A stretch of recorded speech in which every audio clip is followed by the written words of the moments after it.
Hoy vamos a leer Génesis 22 y 23. Recordemos que siempre aquí estoy en vivo y acá estoy grabando desde... Hola, yo soy Ferchito GSC. En este momento vamos a hablar sobre Génesis capítulo 22 y Génesis capítulo 23, usando prácticamente la Biblia de Jerusalén. Y antes de entrar de lleno, pues hay que aclarar o recordarles que para mí es importante, y como lo he dicho en otros videos, yo intento leer directamente desde pericopas o capítulos completos. Estos videos generalmente son desde el punto histórico y análisis totalmente personales. Entonces, que no trato de leer versículos aislados para que no se tomen frases por sí solas o por sí mismas. Yo trato de dar una interpretación totalmente fuera del contexto, para entender bien el flujo y la intención del pasaje, y en lo posible pues el contexto histórico y el mensaje teológico. Ahora sí, Génesis capítulo 22 empieza con una frase muy fuerte. Dios le dice a Abraham que tome a su hijo, su único hijo, y al que ama, Isaac. Aquí obviamente se enciende una controversia porque pues nosotros sabemos que Abraham no solamente tiene un hijo, también existe Ismael. Entonces, ¿por qué el texto lo menciona como tu único hijo? Hay una explicación importante y con ojos históricos. Único no estamos hablando de solamente un hijo único biológico, sino estamos hablando de único en el sentido del hijo de la promesa y del linaje de la alianza. El hijo que queda como heredero de esa promesa específica. Y sí, esto no niega que Abraham ame a su hijo Ismael, pero el relato está marcando prácticamente que Isaac es el hijo por el cual se sostiene la línea narrativa principal. Ya recordemos que Ismael pues también tiene parte de su promesa y su herencia. Eso fue platicado y comentado en el video anterior. Aquí me detengo en otra duda que muchos traemos. Generalmente, ¿qué pasa con los hijos nacidos de una esclava en esos tiempos? En el mundo antiguo, prácticamente la estructura familiar, la herencia y el estatus legal eran distintos a lo de nuestros hijos. El hijo de una esclava podía existir dentro de la casa, pero su posición dependía totalmente de la decisión del patriarca y de la esposa principal. Ya sabemos qué pasó generalmente con Sara, ¿no? Entonces, cuando el texto nos dice tu único, está señalando el hijo que permanece como heredero de la promesa principal. Luego viene otra palabra importante, que es la palabra holocausto. Quiero aclararlo porque hoy mucha gente piensa otra cosa al escuchar esa palabra. Obviamente ya sabemos, dependiendo del siglo que nos estemos basando, sobre todo siglo XX. Vamos a enfocarnos en el contexto bíblico antiguo. Holocausto es un tipo de ofrenda, generalmente quemada completamente, un sacrificio que es consumido por el fuego como ofrenda a Dios. No tiene que ver con el sentido moderno e histórico, pero eso fue usado se especificó mucho tiempo en la Biblia. Entonces aquí estamos hablando de este término religioso antiguo, entonces a eso se refiere con la palabra holocausto. Entonces aquí se menciona que Abraham se levanta temprano, prepara el asno, toma sus servidores y toma a Isaac, parten la leña y se ponen en marcha. Llama mucho la atención que el texto mencione 3 días de camino. Eso no lo detalla cualquiera. Eso estamos hablando de una tensión prolongada, porque recordemos, Abraham ya sabía lo que iba a pasar, se suponía que era lo que iba a hacer. Entonces no fue un impulso de un minuto, fue un proceso realmente para que fuera pensando en las decisiones. Después de 3 días, Abraham ve el lugar desde lejos y les dice a sus servidores que se queden ahí junto con el asno, y que él y el muchacho pues irán a adorar y que luego volverán. Esa frase es muy rara porque suena como si Abraham, aún sin entender, estuviera diciendo vamos a volver. Entonces aquí lo deja así con esa tensión, o así como que pega mucho en el pecho, ¿no? Luego viene una escena muy humana. Isaac le dice a su padre, le pregunta básicamente, aquí está el fuego, aquí está la leña, pero ¿dónde está el sacrificio para el holocausto? Entonces Abraham le responde con una frase que es el corazón del capítulo y es muy importante. Dios proveerá. Generalmente eso es una frase que todos nos repetimos constantemente.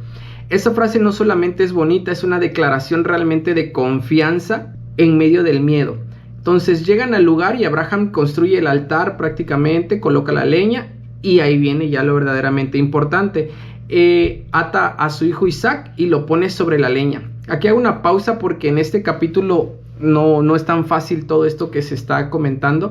Esto nos confronta a nosotros los lectores y de hecho, aunque desde el inicio nos establecen que prácticamente era una prueba para Abraham, y no como un capricho específicamente de Dios, pero sí lo ponen como una prueba muy extrema. Entonces aquí viene lo que yo considero un punto clave para entenderlo con ojos realmente históricos.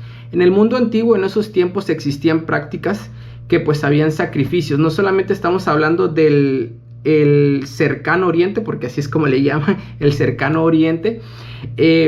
Pues en algunas culturas, incluso prehispánicas, por ejemplo, se llamaba el Tlacamixtli, se centraba en el sacrificio de sangre y corazón, pues para mantener el cosmos. Ya pues generalmente somos mexicanos, la descendencia mexica habla mucho sobre ese tipo de creencias en cuanto al cosmos. A menudo esto involucraba componentes del canibalismo ritual o prácticamente de vestir a la víctima como un dios, dependiendo. En Europa vamos a recordar un poco de los vikingos. Ellos tenían uno que prácticamente le llamaban el Blood. Era un ritual sagrado de intercambio donde se ofrecía sangre de animales e incluso a veces humanos a los dioses, esto para que realmente fortalecieran los vínculos, buscando prosperidad y protección. Aquí podemos recordar prácticamente cuando Ragnar Lodbrok lleva a su hijo Bjorn a Uppsala, cuando está pequeño todavía Bjorn, y la intención vieron si iba a ser elegido por los sacerdotes o los dioses para sacrificio. Entonces ya vemos que actualmente, o lo que estamos comentando, que es la Biblia, en el cercano oriente pues era el holocausto. El sacrificio era un holocausto, prácticamente había que hacer. Entonces lo que interesaba era ofrecer pues la sangre o alguna otra parte del cuerpo pues como una forma de intercambio o un pago, ¿no? Entonces el relato entra en ese terreno, pero lo que nos enseña es que al final es una diferencia fundamental. Dios no termina exigiendo la vida de un hijo y eso pues importa mucho. El relato nos lleva al límite y luego nos detiene así como que en el momento, ¿no? En el acto. Porque cuando Abraham está a punto de inmolarlo, vamos a recordar un poco esta palabra inmolar. Cuando hablamos de esto decimos que hay que hacer un sacrificio, entregar la propia vida de las personas o de lo que estuviera sacrificándose en ese momento. Entonces un ángel le grita desde el cielo que no alargue la mano contra el niño y que no le haga nada, y declara que ahora se ve que Abraham es temeroso de Dios. Se supone que esa era la prueba, ¿no? Porque no niega a su hijo. Abraham levanta los ojos y ve un carnero enredado en un zarzal. Entonces ofrece ese carnero en holocausto en lugar de su hijo. Entonces ahí en ese lugar que actualmente es el monte de Moria, conocido pues como el templo, el monte del templo en Jerusalén, es un sitio sagrado fundamentalmente para el judaísmo, el cristianismo y el islam. Sí estoy leyendo, Ángeles, sí estoy leyendo mi guión. Entonces ya lo tengo preparado. Rayos, aquí estoy viendo bueno, voy a editarle un poco más a mi video, pero sí estoy leyendo, porque también estoy en vivo. Entonces ya me perdí. Sí estoy leyendo, pero es un guión que yo tengo preparado.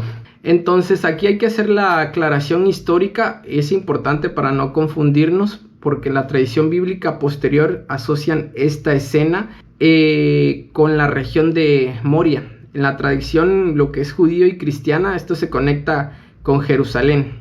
Pero pues en el texto de Génesis no nos habla específicamente de un texto, bueno, no nos da un mapa moderno para señalarlo como si fuera una coordenada.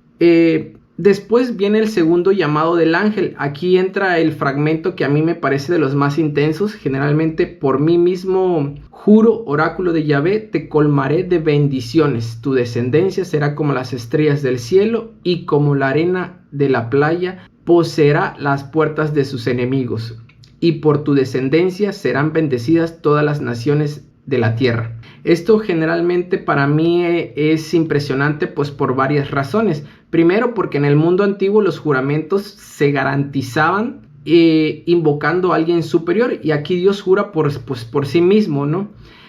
Como está diciendo, esto queda firmado con la garantía máxima. Segundo, porque pues habla de tu hijo, tu único hijo. Entonces esta frase vuelve a aparecer no para negar a Ismael, sino para subrayar el costo emocional. Ya me distrajiste, Ángel. Gracias por la donación. Sino desde la parte emocional, que este es el punto de la prueba. Tercero, bueno, porque poseer las puertas de sus enemigos no es una frase poética vacía. Estamos hablando que en ciudades antiguas la puerta era donde se juzgaba, se comerciaba y se defendía la ciudad. Entonces, controlar la puerta era controlar el poder y la supervivencia. Ya como último punto, es que la bendición no se queda en una familia. Estamos viendo que el texto abre un horizonte universal hacia todas las naciones. Entonces, ¿les suena esto algo parecido con la actualidad? Estamos pasando por algo razonable, ¿no? Estamos hablando de América contra el cercano oriente. Bueno, ya veremos eso conforme van pasando los tiempos. Entonces, con Génesis, en el capítulo 22, yo me quedo con esto. El relato pone a prueba la confianza, pero también redefine lo que Dios quiere. El final del capítulo deja claro que Dios no se complace en el sacrificio humano, sino que el relato se cierra con una provisión y con una promesa reafirmada. Es un texto duro, sí, es difícil de leerlo, pero está construido para enseñarnos algo, ¿no? Eso es importante que no solamente lo lean, que traten de analizarlo y comprenderlo. Entonces pasamos al Génesis capítulo 23. El cambio pues ya es un poco diferente, es un cambio un poco brutal, porque vamos de lo más extremo y vamos a la parte más humana, ¿no? Lo que es algo que llamamos actualmente el duelo. Sara muere a los 127 años, Abraham hace un duelo por ella y bueno, es que también lo menciona ahí como que llora por ella. Aquí hay algo que me gusta. El texto no espiritualiza todo, muestra un dolor real, y luego Abraham hace algo que parece simple pero es histórico. Va con los hititas y pide una propiedad para sepultar a Sara. ¿Por qué? Porque él se reconoce como extranjero en esa tierra. Los hititas le ofrecen lugares, lo tratan con muchísimo respeto e incluso lo llaman príncipe. Pero Abraham insiste en que no quiere que le regalen la tierra. Él quiere comprar legalmente la tierra. Entonces aquí viene lo que a mí me parece como la joya histórica del capítulo 23, que es la negociación pública. Abraham pide comprar el campo, que se supone que sería el actual Israel, y lo que más le interesa es una cueva que actualmente conocemos como Macpelá. Eso pertenecía a Efrón, el hitita. Entonces se menciona que en el pago hay testigos, se menciona que la compra queda confirmada pues por todos, porque fue hecho delante de todos. Y esto no es un detalle realmente menor, estamos viendo que es el primer anclaje concreto. Estamos hablando de algo legal a la tierra prometida. Ya se había leído previamente en Génesis, ¿no? De la promesa a una tierra. No es un milagro espectacular, estamos hablando realmente de un contrato. Entonces eso nos enseña algo muy importante. La promesa no se vive solamente desde la parte sobrenatural que ha venido pasando, también se vive con las decisiones reales y legales. Estamos hablando de la cotidianidad de la vida. Entonces Abraham quiere enterrar a su mujer en esta cueva. Según distintas perspectivas o comentaristas, depende quién haga estos comentarios o estas publicaciones o lo que sea, se podría decir que es una cueva muy importante, porque dependiendo la parte donde investiguemos, ahí mismo en esa cueva se cree, actualmente por los judíos, si no mal recuerdo, creen que está enterrado ahí Adán y Eva, y que cuando Abraham elige esa cueva, él comprende que pues era un lugar de enterramiento realmente divino, que tenía un olor muy característico, porque se supone que ahí es la entrada al paraíso, el paraíso que pues obviamente como seres humanos perdimos.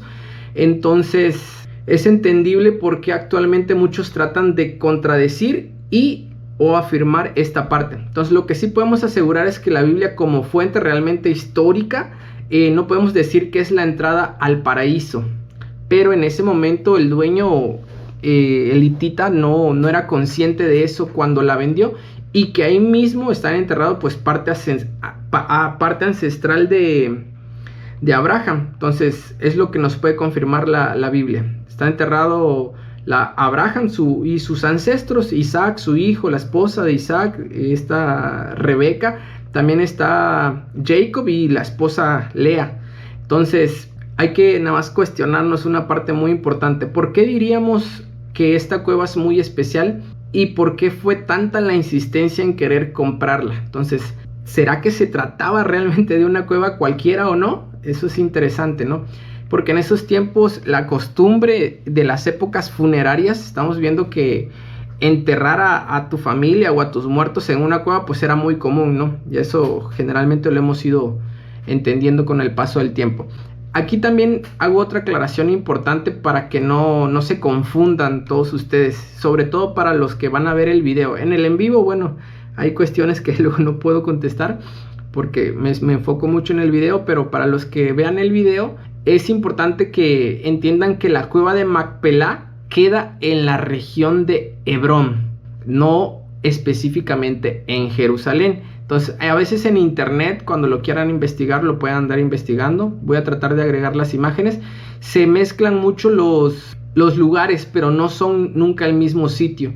Entonces, aquí mencionaré también un poco de cosas no relevantes que van al tema, pero que sinceramente me gustaron. Aquí cuando hablamos de Hebrón, prácticamente que viene del hebreo de la palabra Chevron, que es una contracción de la palabra Shaver o amigo, y la palabra Naje, que es amado. Entonces, ¿por qué menciono esto? Realmente porque Hebrón significa amigo amado. Entonces, prácticamente el nombre de la ciudad de Hebrón alude a su residente más famoso, que es Abraham. Entonces, que fue el primer amigo amado del Señor. Como se menciona esto en Isaías 41:8. Pero tú, Israel, mi siervo Jacob, a quien he elegido, semilla de Abraham.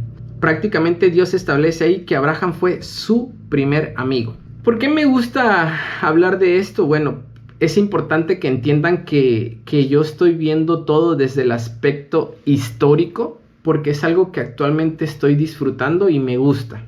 Hablar de la parte histórica es entender muchas partes, sobre todo que los judíos son muy felices de que haya un relato realmente histórico comprobable. ¿Cómo lo vamos a comprobar? Directamente con la Biblia, ¿no? Hay cosas que no se pueden comprobar, pero bueno, está escrito que este lugar pues fue comprado. ¿Por qué? Bueno, porque pues eso les da la pertenencia del lugar, les da una propiedad de este lugar que fue comprado. ¿De qué lugar hablamos principalmente? Ya lo mencionamos, estamos hablando de Israel. Porque justamente en la Biblia se menciona que compró la cueva y toda su finca.